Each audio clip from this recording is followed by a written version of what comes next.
Subscribe करें और bell दबाएं ताकि कोई खबर रह न जाए।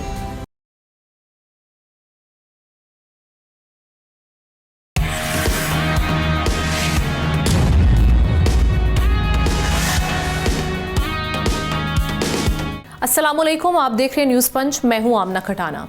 आगाज़ में कुछ बात करेंगे नेशनल असम्बली में ऑपोजिशन लीडर की तैनाती के हवाले से। ये मामला अब हल होता हुआ दिखाई दे रहा है। स्पीकर कौमी असम्बली ने तहरीक इंसाफ को यकीन दहानी कराई है कि जुमेरात तक महमूद खान अचकज़ई का नोटिफिकेशन हो जाएगा। दूसरी जानिब अडयाला जेल में बानी PTI और बुशरा बीबी की मुलाकात करा दी गई है। जेल ज़राए के मुताबिक हफ्ते में एक दफ़ा बुशरा बीबी और बानी PTI की मुलाकात कराई जाती है। तहरीक इंसाफ ने नए मिसाक़े जमहूरियत के लिए तमाम जमहूरी क़ुव्वतों को दावत भी दे दी है और तमाम फ़रीक़ों के इत्तफ़ाक़ से इलेक्शन कमीशन की तश्कील नौ का मुतालबा कर दिया। अब सारी सिचुएशन है उस पर तज्ज़िया और ख़बर दोनों लेते हैं। एहतशाम साहब सीनियर एनालिस्ट हमारे साथ मौजूद हैं। एहतशाम साहब, आपको वेलकम करते हुए सबसे पहले तो मैं अपोजिशन लीडर के मामले पर बात करना चाहूँगी। पहले पाकिस्तान तहरीक इंसाफ की जानिब से अपोजिशन लीडर महमूद खान अचकज़ई का नाम दिया जाना, उसमें पार्टी के अंदर से भी हम रुकावटें देख रहे थे। इस बार क्या वो रुकावटें दूर हो चुकी हैं? और अगर कल ये हो जाते हैं अपोजिशन लीडर वाला सारा प्रोसेस हो जाता है, उनका नोटिफिकेशन भी हो जाता है, तो उससे कुछ मामला बेहतरी की जानिब आपको जाते हुए दिखाई दे रहे हैं? देखिए आमना, इसमें कोई शक नहीं है कि महमूद खान अचकज़ई की as leader of the opposition तैनाती करना, ये मेरा ख्याल है बहुत ही एक वेलकमिंग डेवलपमेंट है। और इसको बड़ा डिले किया गया। आपको याद होगा 25 अगस्त 2025 से ये ओहदा खाली है, जब आपने देखा कि वो लीडर ऑफ द ओपोजिशन थे उमर अयूब, उनकी डिस्क्वालिफिकेशन के होने के बाद। अभी जहाँ बहुत ज़्यादा क्रिटिसिज्म भी हुकूमत पे होता था या सादिक साहब को कहा जाता था आप नोटिफिकेशन क्यों नहीं करते, जब ये दूसरी मरतबा आपको कहा गया तो उन्होंने कहा कि जी ये उमर अयूब पे जो मुख्तलिफ़ केसेस हैं, जब तक उनका फ़ैसला नहीं होता ये नहीं हो सकता। ये लेम एक्सक्यूज़ था। फिर आपने देखा जो भी आप बात कर रही हैं कि बीच में एक फॉरवर्ड ब्लॉक बनने की बात हुई थी और इस हवाले से बड़ी इंटरेस्टिंग कॉमेंट भी किया था सरदार या सादिक साहब स्पीकर साहब ने। उन्होंने कहा था कि जी पार्टी के अंदर भी कुछ लोग ऐसे हैं जो मुखालफत कर रहे थे कि जी अपना ये नई नामजदगी होनी चाहिए, क्योंकि पार्टी के अंदर के लोग जो है ना वो नहीं इसमें आ रहे, बाहर से दोनों आ रहे हैं, सेनेट के लिए भी और कौमी असम्बली के लिए भी। तो उनसे सवाल पूछा गया कि जी 3 लोग ही PTI की तरफ से आपको मिलते थे, आमिर डोगर मिलते थे, असद कैसर मिलते थे और बैरिस्टर गौहर, तीनों में से कौन है नाम बताएंगे? तो उन्होंने हंस के टाल दिया इस बात को। लेकिन एक बात आमना ये था है कि फॉरवर्ड ब्लॉक बनने की बातें हो रही थी, रिजेंटमेंट थी, लेकिन अल्टीमेटली ये तय हो गया। इनकी आखिरी मीटिंग जो हुई थी उसमें ये फैसला किया गया PTI की कि 76 MNA जो है ना वो इंडोर्स करेंगे अचकज़ई साहब को, और कोई इनके मुकाबले में जो है ना नहीं खड़ा होगा, इन लीडर ऑफ द ओपोजिशन के मुकाबले के लिए कोई और आदमी नहीं होगा। तो ये एक लिहाज से तो अच्छा हो गया कि ये मामला तय हो गया। बड़े अच्छे के बाद हुआ, बीच में नहीं जाते कैसे हुआ। कुछ लोग कहते हैं जी नवाज शरीफ साहब की दोस्ती है अचकज़ई साहब से, तो उन्होंने या सादिक को कहा था कि जी आप क्यों नहीं कर रहे, तो उन्होंने कहा जी वो फलां लोग कह रहे हैं कि ना करें, उन्होंने कहा नहीं इसको होना चाहिए। तो ये अल्टीमेटली ये हो गया। अभी देखें ना, हमने दयानतदारी की बात है, पार्लियामेंट तो डिसफंक्शनल थी ना, कौमी असम्बली तो चल नहीं रही थी ना। अब लीडर ऑफ द ओपोजिशन ना हो, एक बड़ी सियासी पार्टी जो है ना वो रेगुलरली उसको अटेंड ना कर रही हो और आए दिन वहाँ पे आप देखें बाइकआउट हों, और जब भी सेशन होता था आपने देखा मारदार होती थी। तो कम से कम ये होगा कि लीडर ऑफ द ओपोजिशन बनने के बाद एक उनको मैंडेट होगा को PTI की बिहाफ पे अचकज़ई साहब बात कर सकते हैं और मामलात को बेहतर करने की जो बात हो रही है कि जी किस तरीके से दर्जा हरारत, सियासी दर्जा हरारत जो है ना वो कम हो सकता है और फिर हम जो बात करते हैं इतदाल पसंदी आएगी। अब इसमें बड़े इफ्स एंड बट्स हैं। अभी अगला मरहला जो है वो बड़ा डिफ़िकल्ट है जी। अब ये अचकज़ई साहब ने कहा था कि जो ही मेरा यहाँ पे नोटिफिकेशन होता है, मैं लेने के बाद मेरा पहला काम होगा कि मैं बानी PTI से मिलने की कोशिश करूँगा। अब उस हवाले से बड़ा वाज़ेह तौर पे एक से ज़्यादा मरतबा राना सनाउल्लाह जो प्राइम मिनिस्टर के सियासी मुशीर हैं आमना, वो कह चुके हैं कि ये हम देखेंगे अपना ये 8 फरवरी की जो बात हो रही है, ये एहतजाज करते हैं, किस तरह का करते हैं, क्या होगा, और या तो ये इसको अंडू कर दें या ऐलान कर दें कि ये हम कोई इस तरह का कंट्री वाइड शटर डाउन नहीं करने जा रहे, पहिया जाम। अगर ये नहीं करते तो वो कहते मुलाकात नहीं कराई जाएगी। अब ये किस हद तक इसमें वो ज़ोर लगा के बात कर रहे हैं, पीछे इसके कौन खड़ा है, कितना होगा नहीं होगा, लेकिन मेरा अपना ख्याल है कि अब हुकूमत के लिए मुश्किल हो जाएगी कि लेकिन आप पर्सनली आपका क्या ओपिनियन है महमूद खान अचकज़ई के लिए? उन हलकों में आप समझते हैं कबूलियत है जिसकी वजह से शायद मामला आगे जाके बेहतर हो, बेहतरी की जानिब जाएं, इसी वजह से शायद नोटिफिकेशन भी हो रहा है, चाहे डिले होकर हुआ। देखो आमना, ये तो मैं आपको कह सकता हूँ कि कबूलियत नहीं है, अच्छा, वो तो किसी तरह भी जो है ना वो इस्टेब्लिशमेंट हो, हुकूमत के लोग हों, वो नहीं चाहते थे, लेकिन इतना ज़्यादा प्रेशर था। तो फिर कल नोटिफिकेशन हो जाएगा? कह रही थी कि जमहूरियत के जी हाँ, जमहूरियत के जो इंटरनेशनल स्टैंडर्ड है उस पर पूरा नहीं उतर रहे थे, लोग देखते थे बाहर के भी। अब तो बात ओपनली हो गई है, हमने ये तो दोनों तरफ से आ गया और अंडरटेकिंग बाकायदा दे दी गई है अपना स्पीकर साहब की तरफ से कि बाई ऑल मीन ये जुमेरात को नोटिफिकेशन हो जाएगा। अगली बात तो है ना वो हमने जो आप बात कर रही हैं ना कि अब ये जो उन्होंने कमेटी एक बना दी है कि जी सबसे डायलॉग होगा। पहली तो बात है कि अगरचे PTI के जो वो लोग जो छोड़ गए हैं या जिनको PTI ने फारिग कर दिया है, फवाद चौधरी हैं, इमरान इस्माइल हैं, असद हैं और दूसरे लोग हैं, असद उमर हैं। अब इन्होंने एक पिछले दिनों एक इस्लामाबाद में कॉन्फ्रेंस की, सब पार्टियों को बुलाया, आपने देखा कोई भी नहीं गया, PTI नहीं गई, पीपल्स पार्टी नहीं गई, उसमें PMLN वाले नहीं गए, कोई ओनरशिप लेने के लिए तैयार नहीं। अब ये कि इन्होंने सब पार्टियों को तो कह दिया है, अब इस सब पार्टियों में पीपल्स पार्टी होगी, PMLN होगी, अगर ये सबको बुलाते हैं तो मेरा ख्याल है बहुत अच्छी खुशाइन बात होगी। और एक अरसे से हम देख रहे हैं कि जिस तरह जमहूरियत के हवाले से हम देख रहे हैं कि मसाइल हैं, मुश्किलात हैं और इस इकानमी पर भी इसका असर पड़ता है। मुल्क में अफरा तफरी हो, सियासी दर्जा हरारत नीचे ना आ रहा हो, इख्तलाफ आप बड़े कर सकते हैं। तो मेरा ख्याल है ये एक टेस्ट होगा कि वो इसको किस तरह लीड करते हैं। एक चीज़ एहतशाम साहब, अभी बुशरा बीबी और बानी PTI की तो मुलाकात हो गई है, लेकिन जो अडियाला के बाहर जो हम माहौल देख रहे हैं दिन ब दिन गर्म होता चला जा रहा है, वो मुलाकात ना कराना क्यों? गवर्नमेंट एक सरदर्दी अपने लिए पाल रही है, मुलाकात करवा दी जाए। आप देख रहे हैं कि वहाँ पर एक मोमेंटम भी बन रहा है, लोग इकट्ठे हो रहे हैं। फिर कल भी हमने देखा कि थोड़ी सी मार कुटाई वाले मामला भी चले हैं। सो आप नहीं समझते कि इनसे हालात ख़राब होंगे? आप समझते हैं कि इससे सख्ती होगी तो 8 फरवरी वाला जो पहिया जाम है उसको भी कंटेन कर लेगी गवर्नमेंट? देखिए, आमना इस हवाले से बड़ा वाज़ेह तौर पे आपको बताऊं, अलीमा खान का जो एक हॉकिश ग्रुप है ना, उनके अपने मसाइल हैं और पार्टी में बहुत सारे लोग हैं जिनसे हम रब्ता भी करते हैं, हमारे पास आते जाते भी हैं। वो कहते हैं कि जी ये रवैया जो अख्तियार किया गया है ना, इससे हमारी मुश्किलात बढ़ेंगी, बानी PTI को कभी भी इमरान नहीं कर सकते। दूसरा हमने जो असल मसला है ना, वो जिस तरीके से आपको याद होगा चकजई साहब ने चंद दिन पहले बात की थी कि मैं ठीक है बन जाऊंगा, लेकिन मेरी मुश्किल ये है कि PTI के 20 बंदे भी एक जगह नहीं खड़े होते, जिनमें मतलब उनके कहना था कि इख्तलाफात इतने ज़्यादा होते हैं। अभी आप देख लें सेक्रेटरी जनरल सलमान अकरम राजा जाना, वो कहते हैं मैं मानते ही नहीं हूँ गौर मिस्टर गौर को, वो पार्टी के सदर हैं। जब इस तरह के इख्तलाफात होंगे तो बात नहीं बनेगी। और दूसरा आपने देखा आए दिन, अभी इन्होंने कहा था पिछले दिनों के सब लोग जाएंगे और चकजई साहब ने कहा था कि 10,000 लोगों को जाना चाहिए, तो इनके अपने MNAs नहीं गए वहाँ पे, अपने MPAs नहीं गए, तो बड़े कम लोग थे। ठीक है, सख्ती भी होती है, रोका भी जाता है, लेकिन आप जो रिजॉल्व दिखाते हैं जाने का, अब लोग आखिरी बात तो इम्पॉर्टेंट बात है, एक दो बातों में ये कहूँगा हमना, असल बात यह है कि PTI का वोट बैंक है और डेफिनेटली जनाब आज भी लोग कहते हैं कि जी इलेक्शन हो तो शायद वो जीत जाएँ, लेकिन लोग सड़कों पे आने के लिए तैयार नहीं है, मार खाने के लिए तैयार नहीं है। उसकी चंद एक वजूहत में से इनके अपने इख्तलाफात भी हैं। अभी देखें जिस तरीके से टोटली तवज्जो देना बंद कर दिया KP के नए चीफ मिनिस्टर। लेकिन कराची में जो एक इनिंग हुई है एहतशाम साहब, उसके बाद आपको लगता है कि उसका कुछ इम्पैक्ट आएगा और 8 फरवरी को शायद जो बाकी सूबे हैं उसमें भी हम इस तरह के कुछ हालात देखें जो हमने कराची में देखा? देखिए, हम ना इसमें कोई शक नहीं है कि सारे सूबों में और सारे शहरों में कहीं ना कहीं कुछ ना कुछ तो ज़रूर होगा। अभी देखें उन्होंने तो ऐलान किया, ये तो बड़ा वाज़ेह तौर पे कह दिया कि जी 8 फरवरी को हमने इस्लामाबाद नहीं आना। एक अपने अपने शहरों में जो एहतजाज करेंगे, कितने लोग निकलेंगे, कितने रोकेंगे, कितनों को रोका जाएगा, दूसरी बात है। लेकिन मेरा अपना ख्याल है कि जिस तरह लोगों को निकलना चाहिए ना, एक अब जी जेन ज़ी की बात हो रही थी, ईरान की भी बात हुई, नेपाल की भी बात हुई और अरब स्प्रिंग की भी बात होती रही पाकिस्तान में, तो यहाँ पे अब देखें सूरत हाल बदल गई है। कुछ आमना जिसको कहते हैं मस्बत हकीकतें जो हुई हैं, जंग का जीतना, फ़ौज के हक़ में बहुत सारे लोगों का वापस आना, इस्टेब्लिशमेंट के ख़िलाफ़ जो बातें होती थी, सोशल मीडिया ब्रिगेड का ना रुकना और गाली गलौज का वो जिसको कहते हैं, इससे परहेज़ ना करना, इससे मामलात ख़राब हुए हैं। लोग भी चाहते हैं, तंग आ गए हैं। भी देखें ना, जब खुद PTI के लोग कहते हैं आमना कि 54,000 हम पे FIRs हैं, 22,000 बंदे अभी भी हमारे जेलों में हैं, भाई उनको छुड़ाने का एक तरीका कार है ना। Moving on to our next story which is about currency. हम देख रहे हैं कि कभी करेंसी नोट सिर्फ लेन देन का जरिया थे, लेकिन अब मईशत की समत के तायुन में भी इनका अहम किरदार है। खबर यह है कि गवर्नमेंट ने 10 रुपये से 5,000 रुपये तक तमाम करेंसी नोटों के डिज़ाइन और सिक्योरिटी फीचर्स बदलने का फैसला कर लिया है। लेकिन अहम बात यह है कि कोई नोट बंद नहीं होगा, पुराने नोट मरहलावार नए डिज़ाइन में बदलेंगे। मुल्क में नकदी का हजम 10,260 अरब रुपए से तजावुज़ कर चुका है।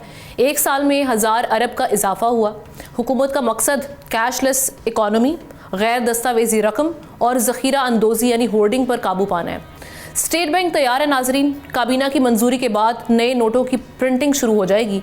लेकिन क्या ये इकदाम वाकई मईशत को डिजिटल डाल पाएगा और इसके साथ क्या क्या रिस्क जुड़े हैं, गवर्नमेंट को क्या क्या मामला देखने पड़ेंगे, इस पर बात करने के लिए एहतशाम साहब के साथ हमें ज्वाइन कर चुके हैं जफ़र पराचा साहब, secretary general of exchange companies association.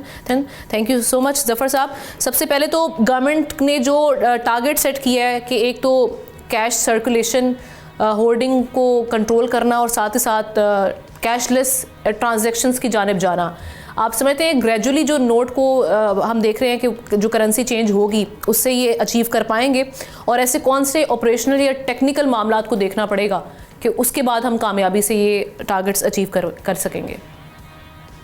अस्सलाम वालेकुम जनाब, आपका मदू करने का और मौका देने का शुक्रिया। देखिए जनाब, ये जो नोट चेंज होने की बात हो रही है पिछले 3-4 साल से हो रही है। एक वक्त ऐसा आया था कि स्टेट बैंक को तरदीद करनी पड़ी थी कि हम ये नोट बंद नहीं कर रहे हैं। उससे काफ़ी ज़्यादा अनरेस्ट पैदा हो गया था मार्केट में, और डॉलर के रेट और गोल्ड के रेट अचानक से बढ़ गए थे। पब्लिक के अंदर एक फीस पैदा हो गया था। तो अब ये जो नोट चेंज हो रहे हैं ये बाकायदा एक प्लान के तहत हो रहे हैं, और स्टेट बैंक ने बाकायदा डिज़ाइनिंग का मुकाबला करवाया था। एक वक्त था कि कई हज़ार अरब रुपए अफ़गानिस्तान में पाकिस्तानी रुपये थे वहाँ, तो हुकूमत ने कोई इक़दाम किए, ख़ासतौर पर इस्टेब्लिशमेंट ने, आर्मी चीफ ने, जो स्मगलिंग और बॉर्डर्स को रोका। यानी कि अफ़गानिस्तान की जो फर्स्ट करेंसी थी वो पाकिस्तान करेंसी थी, और उसके बाद डॉलर था। तो अब जो ये नोट हम बंद करने जा रहे हैं ये बड़ी खुश आइंद और अच्छी बात है। डिजिटल दौर है, आपने जैसे फरमाया। तो लेकिन आप भी 5,000 के नोट की बात कर रहे थे, यहाँ 10 रुपये से लेके 5,000 तक तमाम नोट को चेंज करना, आप समझते हैं गवर्नमेंट के पास इतने वसाइल इस वक्त मौजूद हैं, सिचुएशन ऐसी है, और ये जो टाइमलाइन कितनी लगेगी इस सारे मामले को, आप क्या देख रहे हैं, एंटिसिपेशन क्या है आपकी? देखिए जनाब, वसाइल बिल्कुल मौजूद हैं, तैयारी पूरी हो चुकी है, और एक मोहतात अंदाजे के मुताबिक नोट प्रिंट भी हो चुके हैं, उनका डिज़ाइन भी मार्केट में सर्कुलेट हो चुके हैं। और तमाम नोट बंद करने से सबसे पहला फ़ायदा तो ये होगा, जो फेक करेंसी बहुत ज़्यादा मुल्क में फैली हुई है और उसकी काफ़ी ज़्यादा शिकायत आ रही है। इवन देन बैंकों से भी जब पेमेंट्स आती हैं उसमें भी फेक करेंसी आ जाती है। तो एक तो उसका ख़ात्मा होगा, कंट्रोलिंग आसान होगी, और अब जो नए नोट आएंगे वो डिजिटल दौर के नोट होंगे, उनकी कॉपी बनाना, उनको नकली बनाना मुश्किल होगा। इसके साथ साथ हम जा रहे हैं कैशलेस इकोनॉमी की तरफ। तकरीबन 10% हम कैशलेस डिजिटल पे जा चुके हैं, जो कि दीगर ममालिक के मुकाबले में बहुत कम है, और हमारा 10,000 अरब रुपया जो है कैश सर्कुलेशन में है, जो हमारी GDP का 20 से 22% बनता है। ये बहुत बड़ा नंबर है जो कि नहीं होना चाहिए। इसके साथ साथ जो पैरेलल इकनॉमी है, ब्लैक इकनॉमी है, वो भी कैश के ऊपर बेस करती है। वो भी अगर हम बहुत ही मोहतात अंदाज़ा लगाएं तो 50% है, नहीं तो अगर खुली बात करें तो 60 से 70% पैरेलल इकनॉमी हमारी जो कैश बेस है। तो नोट बंद करने से बहुत फ़ायदा होगा, हमारा GDP बढ़ेगा, टैक्स टू GDP ठीक होगा, और जिनके पास ये नोट लीगल है उनको कोई डर खौफ नहीं है और ना ही होना चाहिए। तो लेकिन ओवरऑल मुझको बहुत अच्छा नज़र आता है, बहुत बेहतरीन नज़र आती है, सही फैसला है, नोट चेंज होने चाहिए। अगर हुकूमत 5,000 का नोट बंद कर दे तो और बहुत हमारी इकनॉमी बूस्ट करेगी।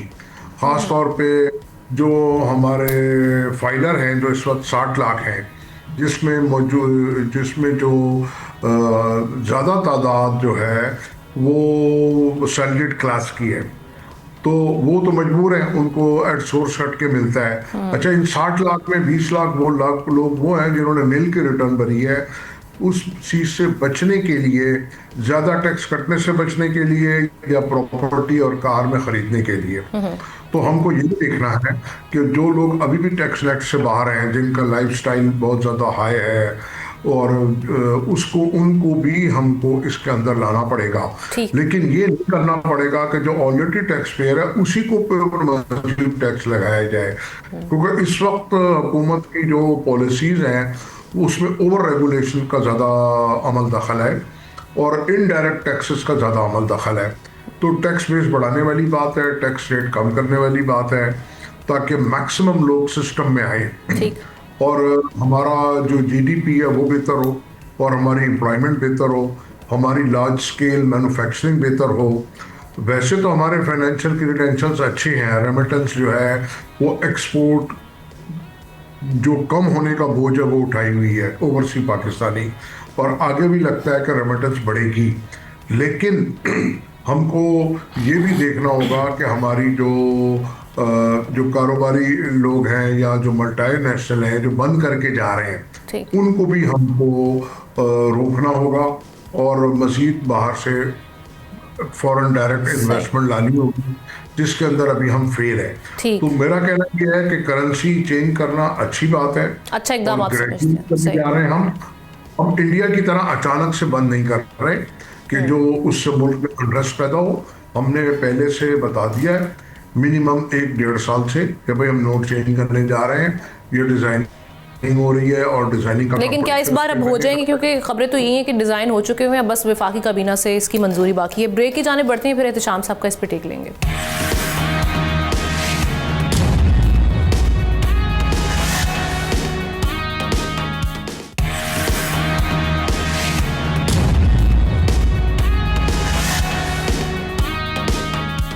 Welcome back. एहतशाम साहब की जानिब चलते हैं और ये जो करेंसी नोट ग्रेजुअली इसको रिप्लेस किया जाएगा नए नोटों से, इस बार क्या ये हो पाएगा कि जैसे ज़फ़र साहब बात कर रहे थे ब्रेक पर जाने से पहले कि ये 2-3 साल से ये मनसूबा चल तो रहा है, लेकिन इस बार जो प्रिंटिंग के हवाले से खबरें हैं उसमें किस हद तक सदाकत है और चैलेंजेस क्या गवर्नमेंट को फेस करने पड़ सकते हैं, स्पेशली जो स्मॉल बिजनेस है डिस्ट्रप्शन उसमें आ सकती है, उसको कैसे देखा जाएगा? एहतशाम साहब देखिए, हमने असल बात ही चैलेंजेस किया। देखें, अब जिस तरीके से सेंट्रल बैंक ने प्लान तो किया हुआ है कि जी हमने सारे के सारे नोट चेंज करने हैं, बदलने हैं, और ये कहा जा रहा है कि हुकूमत की मंजूरी के बाद ये 2026 यानी मौजूदा साल के एंड में नवंबर-दिसंबर में ये जारी कर दिया जाएंगे। तो मेरा ख्याल है बड़ा सफिशेंट टाइम है। ये लोग अपने नोट जब बदलने की बात होगी तो वो उनको कोई परेशानी नहीं होगी। जैसा कि बात हो रही थी, मोदी साहब ने अपने पिछले दौर में अब्रप्टली जिस तरीके से आपने देखा सारे करेंसी नोट स्क्रैप किए और फिर नए लेके आए, उस दौरान लोगों को बड़ी तकलीफ उठानी पड़ी, वो नहीं होगा। अब इसमें कैच हमना यही है कि अब ये बात तो ज़रूर हो रही है कि नोट बदले जाएंगे, लेकिन जो हमारी इकॉनमी को डस्ट पड़ रही है, जो ये ब्लैक इकॉनमी है, हमारी रियल इकॉनमी से ऊपर चली गई। अब कहा जा रहा है 380 से 400 बिलियन डॉलर की हमारी इकॉनमी है। इतनी इकॉनमी जो ब्लैक जो है ना इकॉनमी, वो भी पड़ी हुई है हमारे साथ। अब पाकिस्तान को जो नुकसान हो रहा है, ये जिस तरीके से करप्शन का पैसा है, इल गॉटन मनी है, ये जिस तरीके से रखा जाता है, इस्तेमाल किया जाता है, हुकूमत ने सारे अरबे मेरा ख्याल है आजमा के देख लिए हैं। ये बात नहीं बन पा रही, ये डॉक्यूमेंटेशन इकॉनमी की नहीं हो रही, सिर्फ बातों की हद तक है जी कैशलेस इकॉनमी। बाहर दुनिया में चले जाएँ, पान वाला खोखा, मैं पिछले दिनों गया था दुबई, आमना आप यकीन करें, छोटा चाय वाला खोखा, उसके पास भी जनाब मशीन रखी है कि जिसके ज़रिए आप पैसा ट्रांसफ़र करें। ऐसे ही तो ये ज़रूरी है कि इसको हुकूमत कैसे करेगी। और दूसरा कैच ये है कि ये नहीं पता कि जो मैं आप सारी दुनिया डिमांड कर रही है कि करप्शन के ख़ात्मे के लिए ज़रूरी है कि 5000 का नोट जो है ना, ये इसको ख़त्म किया जाएगा कि नहीं किया जाएगा। इवन तो यहाँ तक आ गया जी 1000 का भी नोट ख़त्म करके तो 500 कर दिया जाए।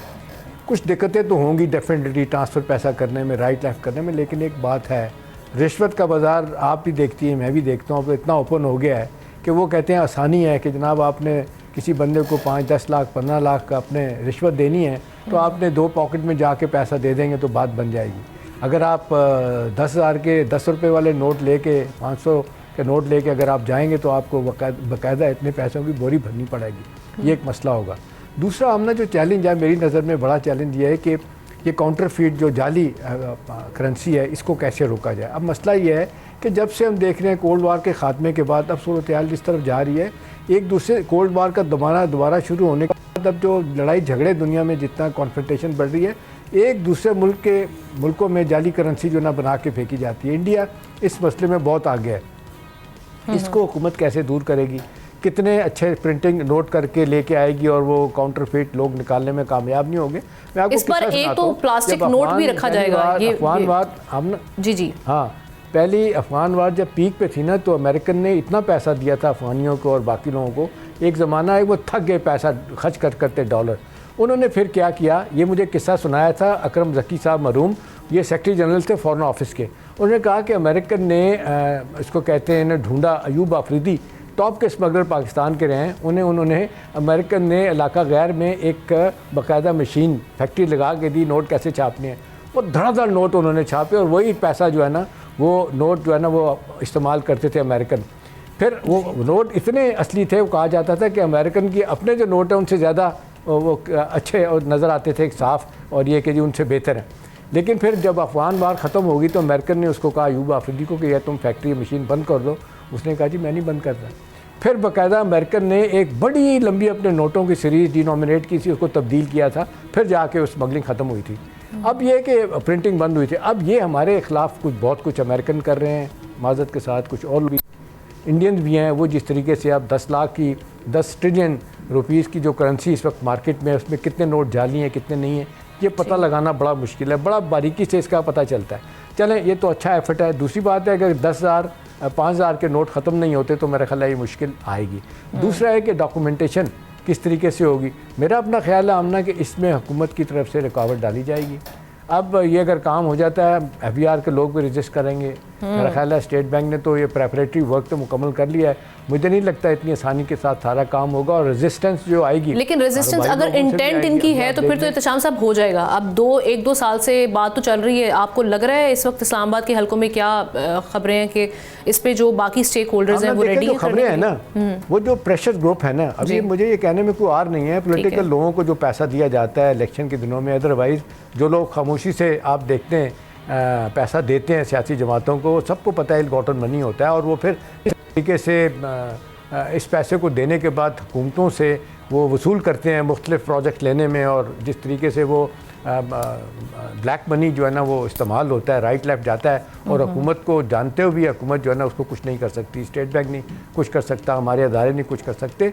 मेरा ख्याल है कि आमना जब तक ये ऊपर लेवल पे सियासी सरपरस्ती ख़त्म नहीं होगी, ज़रूरी नहीं है कि टॉप लेवल पे टॉप के लोग ही कर रहे हों, सेकंड ईयर 38 के लोग कर रहे होते हैं। बाज़ों का पता ही नहीं होता ऊपर वालों को क्या हो रहा है। शायद नवाज शरीफ साहब को, शहबाज साहब को, जरदारी साहब को, बिलावल भुट्टो, इवन पिछली गवर्नमेंट में भी ये शायद लोगों को टॉप लेवल पे इसके खिलाफ लोगों को हो कि ये नहीं होना चाहिए, लेकिन फिर भी डिजिटल लेवल पे सारे काम होते थे। और कैशलेस इकोनॉमी शुरू हो जाए और ये लेन देन जो हम देखते हैं, बड़ी सी बड़ी दुकान में चले जाएँ बड़ी शर्म आती है, वो कहते हैं जी, बड़े बड़े से रेस्टोरेंट में चले जाएँ वो कहते हैं जी हम तो कैश लेंगे, हम तो इसके साथ नहीं करेंगे, इसलिए कि उनको टैक्स देना पड़ेगा इसके। और फिर दूसरी बात, फिर परेशान कुन बात यह है कि दुकानदार अपना क्या कहते हैं जो आपसे टैक्स लेते हैं, अगर फ़र्ज़ करें आपको रसीद दे भी देते हैं, वो गवर्नमेंट का पैसा होता है, गवर्नमेंट को एफबीआर को या नहीं मिलता वो पैसा। तो मेरे ख्याल में अच्छा एफर्ट है। अब ये किस हद तक कामयाब होगा, पहली तो यह बात है कि कितनी जल्दी ये इस साल के आखिर में ये करेंसी के नए नोट आ जाते हैं। 5,000 का नोट ख़त्म होता नहीं, और काउंटर फीट और ये जाली नोट है इनको ख़त्म करने के लिए क्या तरीका इख्तियार किया जाता है। अभी तो कहा जाता है अमेरिका में बड़े बड़े जो टॉप के चोर हैं, बड़े बड़े लोग इस तरह का काम करने वाले हैं, वो उसका नया रास्ता निकाल लेते हैं अपने जाली नोट। ठीक, जफर साहब कुछ कैसे रुकेगा ये सवाल ऐड करना चाहेंगे इस हवाले से? क्लोजिंग एज अ क्लोजिंग मैं ऐड करना चाहूँगा। बिल्कुल, देखिए जनाब, बात यह है कि जो काउंटरफीट नोट को काउंटर करने का सबसे आसान तरीका तो ये है कि आप पॉलीमर नोट लेके आए। दुनिया में काफ़ी जगह पॉलीमर नोट आ चुके हैं, लेकिन मैं ये समझता हूँ कि वो हमारे लिए मुमकिन नहीं है, क्योंकि जैसा मैंने आपसे कहा कि जो हमारी कैश इकनॉमी है और 12,000 अरब रुपया जो सर्कुलेट कर रहा है, जो हमारी जीडीपी का 20-22% है, अगर हम पॉलीमर नोट पे चले जाएंगे तो हमारा पूरा बजट ही इसके ऊपर लग जाएगा। लेकिन बेहतर तरीका ये है कि पॉलीमर नोट हो ग्रेजुअली, और जैसे मेरे दोस्त ने कहा कि रेजिस्टेंस आ सकती है, मेरा नहीं ख्याल रेजिस्टेंस आएगी, क्योंकि एक तो प्री प्लान्ड है, सारा अनाउंस्ड है, और 5,000 का नोट बंद नहीं हो रहा। जो करप्ट लोग हैं उनकी मर्जी इसमें शामिल है, करप्शन वालों को इसमें कोई प्रॉब्लम मुझे नज़र नहीं आती कि सिर्फ नोट चेंज होना है। अगर ये होता कि 5,000 का नोट बंद हो जाए, जिसके मैं हक में हूँ, जो मेरे साथी ने कहा कि बंद होना चाहिए, मैंने भी यही कहा है कि वो लाजमी बंद होना चाहिए। और तो ये एक सवाल मेरा भी है जफर साहब, आप माशाल्लाह मार्केट में बैठे हैं, बड़ी आपकी शोहरत अच्छी है इस हवाले से, स्टॉक मार्केट में जो आप काम कर रहे हैं मुख्तलिफ वालों से। अभी ये कहा जा रहा है कि जो करप्शन का पैसा पाकिस्तान में लोगों के पास है, वो कहते हैं कि इसका खात्मा नहीं होगा जब तक कि ऊपर से सरपरस्ती ख़त्म ना हो। और ये जो हमारा ये ख्वाब है कि जी ये अपना कैशलेस इकॉनमी हो, ये शायद इतनी आसानी के साथ पूरा नहीं होगा, क्या कहेंगे?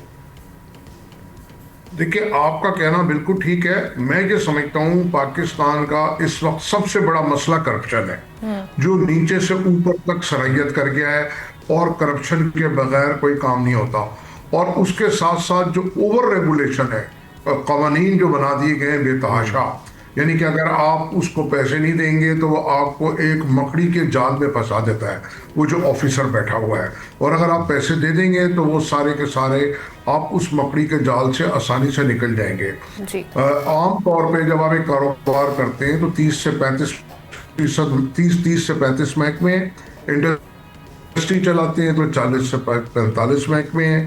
फिर टैक्स रेट बहुत हैवी है, आपका जो इंपोर्ट का आईटीपी का वैल्यू रेट है वो बहुत हैवी है। बिल्कुल, ये मसाइल और लेकिन क्विकली जी, वो मसाइल अपनी जगह मौजूद हैं। कैशलेस जो डिजिटल की तरफ हम जा रहे हैं, ऐसी बात नहीं है कि हम नहीं जा रहे। अब हम 10% पे पहुंच चुके हैं और अब मैं ये समझता हूँ आने वाले दिनों में जब जितने साल में हम 10 पे पहुंचे हैं, उससे आधे टाइम पे हम 30% पे पहुंच जाएंगे। क्योंकि दुनिया बदल रही है, दुनिया बदल रही है। कैश को जैसे अभी बात हो रही थी कि रेस्टोरेंट्स, जरूरी है कि अब इस प्रोसेस को थोड़ा तेज किया जाए। बहुत शुक्रिया जफर पराचा साहब। हमें बाहर की दुनिया का प्रेशर भी है कि आप इंटरनेशनल स्टैंडर्ड अपनाएं इस हवाले से। बिल्कुल, थैंक यू सो मच इत्तेशाम साहब, जफर पराचा साहब, दोनों का मैं शुक्रिया अदा करूंगी। अगली स्टोरी की जानिब बढ़ते हैं नाजरीन। इस वक्त हम देख रहे हैं कि पाकिस्तानियों के लिए यूएई का वीज़ा एक ख्वाब बनता चला जा रहा है, लेकिन इस सिलसिले में हम देख रहे हैं एक डेवलपमेंट ये हुई है कि यूएई और पाकिस्तान के दरमियान मुसाफिरों के लिए इमिग्रेशन आसान बनाने पर इत्तफाक हो गया है। अब मंसूबा ये है कि इमिग्रेशन की कार्रवाई पाकिस्तान के एयरपोर्ट्स पर ही मुकम्मल हो जाएगी, जिसके बाद अमारात पहुँचने पर मुसाफिर डोमेस्टिक मुसाफिरों की तरह सीधे एयरपोर्ट से बाहर निकल सकेंगे, यानी जो लेंथी प्रोसेस है उसको बाईपास करेंगे। ये पेशरफ्त वफाकी वज़ीर दाखिला मोहसिन नकवी और यूएई के आला वफ्द की मुलाकात में सामने आई है। मुलाकात में दोनों ममालिक के ताल्लुकात और मुसाफिरों को सहूलत देने पर तफसीली बातचीत हुई। हुकाम के मुताबिक जल्द प्री इमिग्रेशन क्लियरेंस का बाज़ाब्ता मुआहदा किया जाएगा। इस मुआहदे से न सिर्फ वक्त बचेगा, ये कहा जा रहा है, बल्कि गैर ज़रूरी परेशानी भी कम होगी।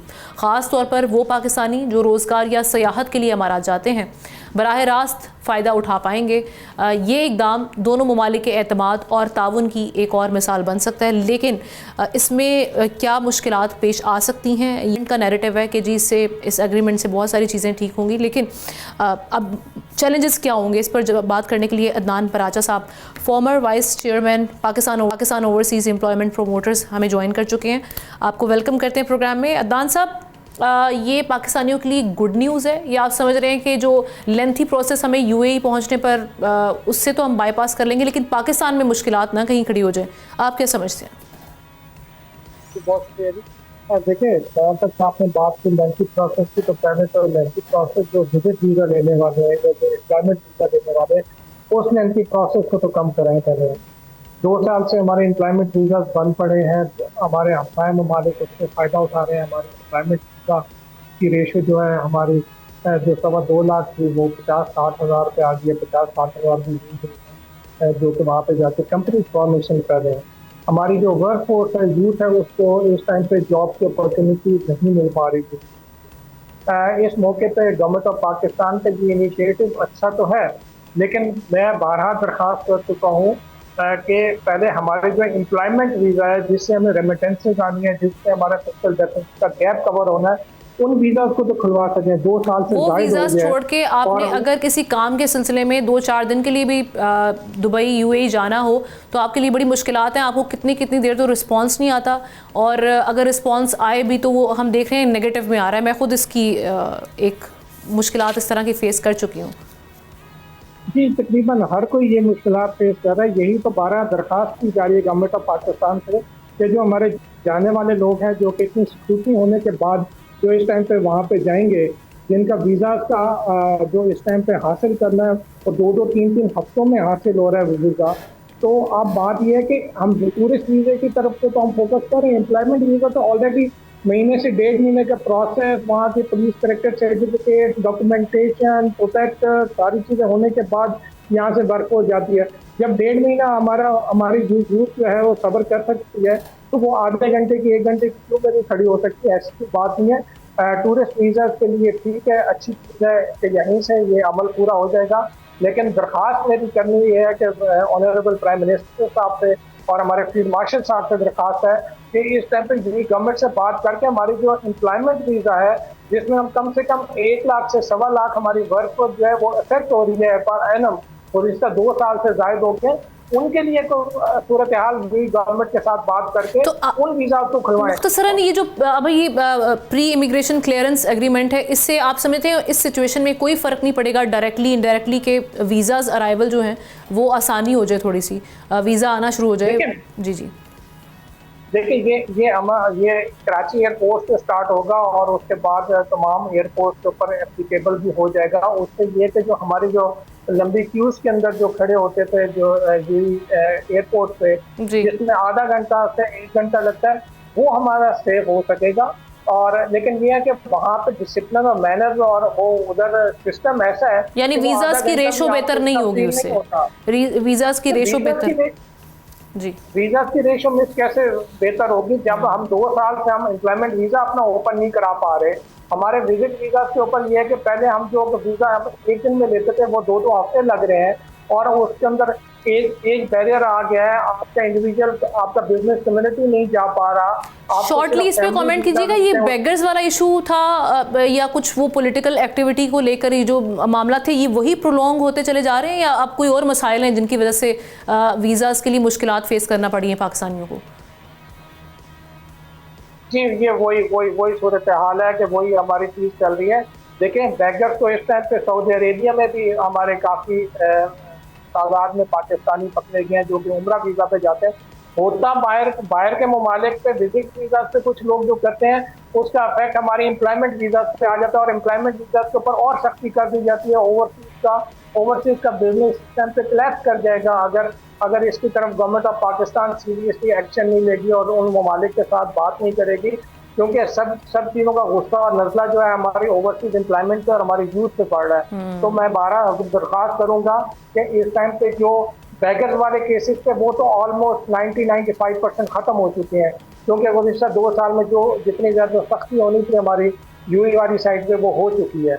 अब लेकिन एटलीस्ट एम्प्लॉयमेंट वीजा जो लीगल प्रोसेस से जाने वाला है उसके लिए तो खुलवाया जाए ना। बिल्कुल, एक तो डॉक्यूमेंटेशन भी सख्त हो चुकी है, लेकिन गवर्नमेंट का ये फेलियर हमें दिखाई दे रहा है यहाँ पर कि 2 साल से एक चीज़ जो है वो चलती हुई आ रही है, उस इशू को उस तरीके से एड्रेस नहीं किया जा रहा। इंगेजमेंट जो है यूएई गवर्नमेंट के साथ उसको प्रायोरिटी बेसिस पे देखा जाए और इस मामले को फिक्स किया जाए, क्योंकि जिस तरह से अदनान साहब फरमा रहे हैं कि हमारे रेमिटेंसेस इससे बड़ा जो है वो मुतासर हो रहे हैं, और जो हमारी लेबर है उनके लिए यहाँ पर जो माहौल है वो उस तरह का नहीं है। Thank you so much Adnan Paracha साहब। एक चीज मैं ऐड करना चाहूंगा कि जो रेमिटेंसेस है, हम ये इंसेंटिव बेस्ड रेमिटेंसेस बढ़ा रहे हैं, हमें एक्चुअल प्लेटफॉर्म देना पड़ेगा ओवरसीज पाकिस्तानी को ताकि वो यहाँ पे इन्वेस्टमेंट कर सकें। रेमिटेंसेस आप 40 अरब या 42 अरब भी कर देंगे, इंसेंटिव बेस्ड है, आप इसको एक्चुअल जेन्युइन ऑर्गेनिक तरीके से बढ़ानी पड़ेगी। Right, thank you so much Adnan Paracha साहब, आपका शुक्रिया अदा करते हैं। ब्रेक की जाने पड़ते हैं, ब्रेक के बाद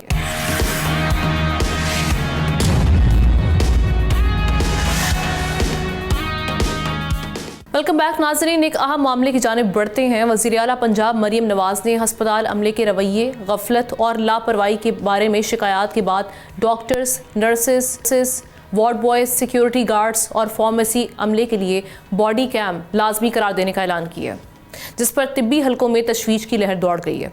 उनका मौक़िफ़ ये है कि ये फ़ैसला बग़ैर मुशावरत के हुआ, जिससे मरीज़ों की राज़दारी ख़तरे में पड़ सकती है।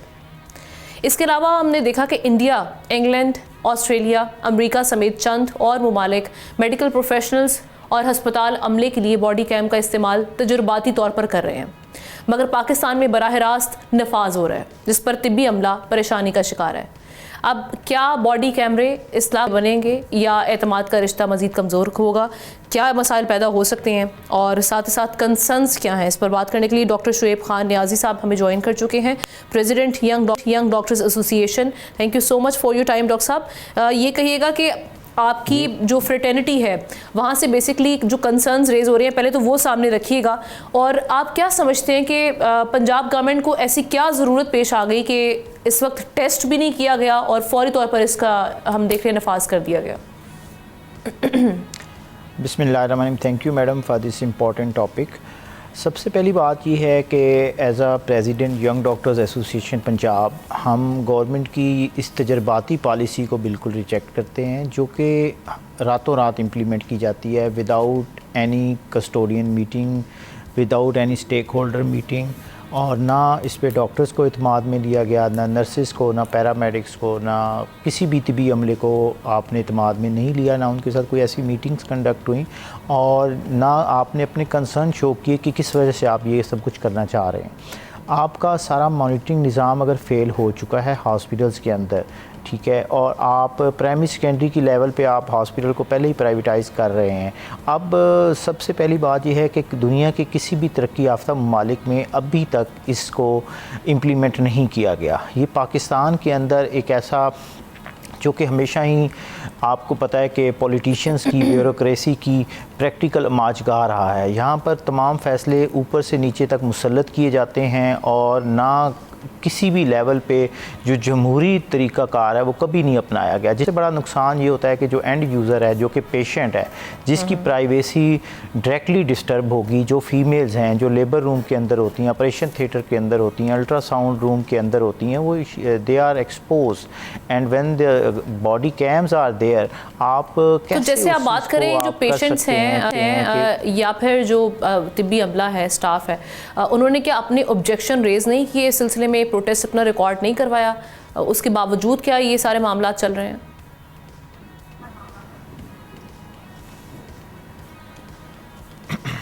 जी डॉक्टर साहब। मैडम, सबसे पहली बात ये है कि एतमाद में तो लेना दूर की बात है, ये जब भी आप इनका डिसीजन आता है वो ऐसे ही होता है, और 2-3 माह बाद जो डिसीजन नाकाम होता है उसको as a pilot project launch ही नहीं किया होता, और जब तमाम चीज़ें नाकाम होती हैं उसका मलबा भी उन्हीं लोगों पे डाल दिया जाता है जिन पे वो इम्प्लीमेंट किया जाता है। और मज़े की बात यह है कि पाकिस्तान के अंदर जहाँ पे हॉस्पिटल्स के अंदर डॉक्टर्स, नर्सिस, पैरामेडिक्स की रेशो पहले ही 1/9 के इक्वल है, जहाँ पे 9 डॉक्टर होने चाहिए वहाँ 1 डॉक्टर होता है, जहाँ 13 नर्सेज होनी चाहिए वहाँ 1 नर्स होती है, जहाँ पे पैरामेडिक्स की ड्यूटी 19 होनी चाहिए, 19 लोग होने चाहिए, वहाँ 1 बंदा मौजूद होता है। ऐसे ममालिक के अंदर जब आप ये सिस्टम लागू करते हैं तो जो लोग पहले ही फ्रस्ट्रेटेड हैं आपके सिस्टम से, और अब जब उनको डायरेक्टली आप इस हद तक एक्सपोज कर देते हैं कि आप एक स्टाफ नर्स से आप OTA का काम भी ले रहे हैं, एज असिस्टेंट भी काम ले रहे हैं, अल्ट्रासाउंड के अंदर भी ले रहे हैं, और पेशेंट की जब डॉक्टर ने एग्जामिन करना है वहाँ पे भी वो एज असिस्टेंट मौजूद होती हैं, जब उनके अंदर बॉडी कैम होंगे तो आपका क्या ख्याल है कि मरीज़ अपनी प्राइवेसी एक्सपोज करेगा?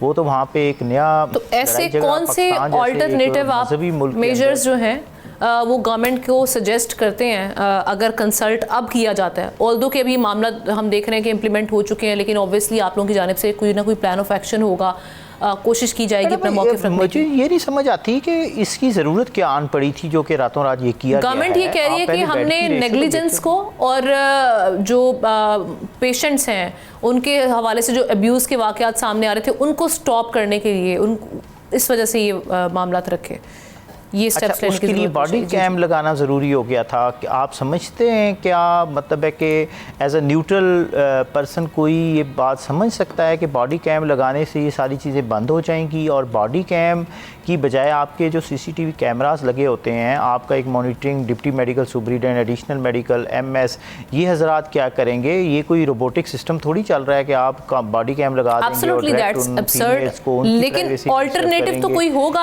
अगर ये मसाइल हैं और इन मसाइल का कोई हल निकालना है तो आप ऐसे ऑल्टरनेटिव्स क्या सजेस्ट करेंगे गवर्नमेंट को? और साथ ही साथ ये भी बताइएगा YDA का क्या प्लान ऑफ एक्शन है इस हवाले से, किस तरीके से इस मैडम YDA ने स्ट्रांगली रिजेक्ट कर दिया है गवर्नमेंट के इस सिस्टम को जो कि वो तजर्बाती अमाजगाह बनाना चाह रहे हैं। हॉस्पिटल्स के अंदर ही इनका जोर चलता है। आप लगाएं ब्यूरोक्रेसी को बॉडी कैम, आप लगाएं पुलिस को बॉडी कैम, जहाँ पे रिश्वत का बाजार गर्म है, जहाँ पे आपको पता है कि मारवरा अदालत कत्ल हो रहे हैं, आप उन लोगों को लगा रहे हैं जिन्होंने अपनी ईदें और शब बरातें मरीज़ों के साथ गुजारते हैं, जो कि उनकी गंदगी भी साफ़ करते हैं, उनके साथ खिदमात अंजाम देते हैं। अब अब आप उनको बॉडी कैम लगा के उनकी माँओं बहनों की इज़्ज़त को पामाल करने चल पड़े हैं। ये आपका सिस्टम खुद ही 2-3 दिनों की नहीं, 2-3 सेकंड्स की मार है, जब पेशेंट्स ने खुद ही एक्सपोज होने से इनकार कर देना है, वहाँ पे लड़ाई झगड़े शुरू होने हैं और आपकी ये ब्यूरोक्रेसी फ़ौरन जो सब अच्छा की रिपोर्ट दे देती है, इन्होंने ही सबसे पहले इनकारी हो जाना है। आप देख सकते हैं कि अरबों रुपए का टैक्स के सिस्टम से प्रोजेक्ट शुरू किए जाते हैं, उसके बाद आपने देखा कि क्लिनिकल ऑन व्हील्स का मंसूबा गवर्नमेंट ने शुरू किया। लेकिन सर नेग्लिजेंस वाले और जो हम देख रहे हैं अभी कुछ वाकयात रिपोर्ट भी हुए हैं जो हमारी नज़र से भी गुजरे हैं, जिसमें पेशेंट्स के साथ अगर कोई बदसलूकी का कोई वाकया पेश आया जिसमें डॉक्टर्स ही हमें गुत्थम गुत्था होते हुए दिखाई दिए। मैडम रिपीट कीजिएगा। वो वाकयात भी हमारे सामने मौजूद हैं। ऐसे मैं इस चीज़ को सपोर्ट नहीं कर रही कि बॉडी कैम इसका हल है, मैं इसलिए आपसे ऑल्टरनेटिव्स पूछ रही हूँ, लेकिन उन वाकयात के तदारुक के लिए जो कि रिपोर्ट हुए जिसमें हमने देखा कि कुछ डॉक्टर्स के गुत्थम गुत्था होने की पेशेंट्स के साथ वीडियो सामने आई, नेग्लिजेंस के कुछ वाकयात सामने आ जाते हैं, इनको रोकने के लिए फिर क्या किया जाए, ये आप जरा पॉलिसी। मैडम वो वाकयात बिल्कुल रिपोर्ट हो जाते हैं, वो वीडियोस रिपोर्ट होती हैं, आपके सीसीटीवी कैमरास लगे हुए हैं, हर चीज़ है और पहले भी तो रिपोर्ट हो रहे हैं। बिल्कुल। बॉडी कैम जो है ये डायरेक्ट आपकी जो प्राइवेसी है उसको डिस्टर्ब करता है और जो हमारा ओथ टेकिंग होता है उसमें ये दर्ज होता है कि आप पेशेंट की प्राइवेसी को, डॉक्टर्स की प्राइवेसी को ये डिस्टर्ब नहीं करेंगे। ये आपका एक ऐसा सिस्टम है जो कि आपको शुरू से पढ़ाया जाता है। ये चीज़ें जो है जो अब की जा रही हैं इसका मेरे ख्याल में पेशेंट एंड यूज़र को कोई फ़ायदा नहीं है, ना इससे इन वाक़यात का तदारुक होगा, बल्कि ये वाक़यात ज़्यादा बढ़ेंगे जब ये वीडियोस लीक होंगी, जब ये प्राइवेसी लीक होगी और लोग इसका नाजायज़ फ़ायदा उठाएंगे। यहाँ पे तो डाटा का नादरा का डाटा सारा लीक हो जाता है और सोशल मीडिया पे अपलोड हो जाता है, वहाँ पे आप ये कैसे इंश्योर करेंगे कि ये प्राइवेसी लीक नहीं होगी? बिल्कुल ऐसे। और कौन इनको इतना फंड करेगा इस तरीके से कैमरास को, इसकी फंडिंग कौन करेगा, फाइनेंस की कैसे किया जाएगा, फिर फुटेज स्टोरेज कैसे होगी, कौन इसको एक्सेस कर सकता है? अगर लीकेज होते हैं उन मामलों को रोकने के लिए, इन रिस्क को निपटने के लिए गवर्नमेंट के पास क्या प्लान है? बिल्कुल मुज़ीका खेज़ है कि ये जो प्रोग्राम शुरू किया गया है इस पे आप एक प्रॉपर मीटिंग करते हैं, उसके बाद एज अ पायलट प्रोजेक्ट शुरू करते हैं, किसी एक थोड़ी सी स्पेस के अंदर आप ये शुरू करते हैं। आप बड़े बड़े टीचिंग हॉस्पिटल जो कि मोर देन 10,000 पेशेंट डेली आप कैटर कर रहे हैं, वहाँ पे डायरेक्ट ऐसा सिस्टम शुरू नहीं हो सकता और ये आप देख लीजिएगा ये सिस्टम इनसे इम्प्लीमेंट भी नहीं होना। ये नोटिफिकेशन तो निकाल देते हैं, जैसा कि इन्होंने अभी नोटिफिकेशन निकाला है कि प्राइवेसी इंटरनल फार्मेसीज़ जो हैं हॉस्पिटल की डोमेन के अंदर वो बंद कर दी जाएंगी। 7 जुलाई का नोटिफिकेशन है, आज तक 7 माह हो गए हैं वो चल रही हैं, फार्मेसीज़ भी चल रही हैं, इंटरनल सारे डिपार्टमेंट्स भी फार्मेसी के चल रहे हैं। और अब इन्होंने दूसरा जो लेटर निकाला कि डॉक्टर्स मोबाइल यूज़ नहीं करेंगे। आप देखें कि दुनिया में मोबाइल और लैपटॉप डॉक्टर्स को फराहम किए जाते हैं कि वो उनके अंदर जो भी उनका पेशेंट आता है उसको चैट जीपीटी या जो भी नई रिसर्च है उसके अकॉर्डिंगली उसको सर्च कर सकते हैं। एक्सरे सीटीज़ को आप एक दूसरे प्रोफेसर को जो कि ऑन कॉल है उसको रेफ़र करके उसके बारे में मरीज़ के लिए नई मालूमात ले सकते हैं। मेडिसिन और एक कनेक्शन होना, कनेक्टिविटी का फिर मीडियम क्या रखा जाएगा अगर मोबाइल फ़ोन के इस्तेमाल का कहा जाए कि वो ना रुके? मैडम ये कहीं पे ये क्लियर नहीं है, इन्होंने असल में डिस्क्राइब ही नहीं करते चीज़ों को। एक जो है यूएसपी के अंदर एक इनके पास प्रोजेक्ट आता है और वो लॉन्च कर दिया जाता है। आपको भी पता है कि दुनिया में जब भी कोई ऐसा प्रोजेक्ट आपने लॉन्च करना हो और वो भी इंतहाई हसास जगह पे जो कि मरीज़ की ज़िंदगी और मौत का मसला है, हॉस्पिटल्स के अंदर लॉन्च करना हो तो उसके बारे में बिल्कुल रिसर्च की जाती है। 6 मंथ टू 1 ईयर एक as a pilot project launch किया जाता है और उसकी कामयाबी और उसकी फ़वायद और नुकसानात के ऊपर फिर कंपैरिजन किया जाता है, उसके बाद वो लागू किया जाता है। राइट, बिल्कुल ऐसे। अगर कोई मसाइल हैं तो उनका सिर्फ हल तलाश नहीं करना होता, उनका सही हल जो है वो तलाश करना बड़ा ज़रूरी होता है। और इस तरह के जो पब्लिक स्टंट होते हैं ऑब्वियसली वो ज़्यादा देर तक हम देखते हैं कि वो रुक नहीं सकते, चल नहीं सकते इस तरह से मामलात। और कंसल्टेशन के बगैर जो स्टेक होल्डर्स हैं उस पर तो हमने कोई पॉलिसी इस तरह से करते हुए चलते हुए नहीं देखी। Thank you so much. Doctor Shoaib Khan Niazi sahab हमारे साथ मौजूद थे, अपना मौक़िफ़ इस मामले पर पेश करे थे। नाज़रीन, इसके साथ ही प्रोग्राम का वक्त ख़त्म हो जाता है। आपसे इंशाल्लाह कल मुलाकात होगी। अल्लाह हाफ़िज़।